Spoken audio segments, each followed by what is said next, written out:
ಕಷ್ಟ ಒಂದೇ ಬರದು, ಸುಖವೂ ಬರದೆ ಇರದು. ರಾತ್ರಿ ಮುಗಿದ ಮೇಲೆ ಹಗಲು ಬಂದೇ ಬತ್ತೈತೆ. ತುತ್ತು ಅನ್ನ ತಿನ್ನೋಕೆ, ಬೊಗದೆ ನೀರು ಕುಡಿಯೋಕೆ.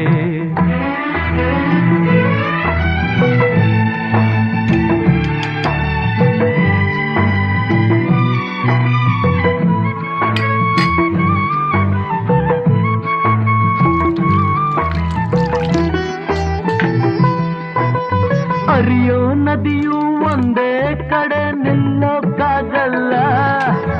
ಹುಟ್ಟಿದ ಮನಸ್ಸ ಒಂದೇ ಊರಲ್ಲಿ ಬಾಳೋಕ್ಕಾಗಲ್ಲ. ಹರಿಯೋ ನದಿಯು ಒಂದೇ ಕಡೆ ನಿಲ್ಲೋಕ್ಕಾಗಲ್ಲ. ಹುಟ್ಟಿದ ಮನಸ್ಸ ಒಂದೇ ಊರಲ್ಲಿ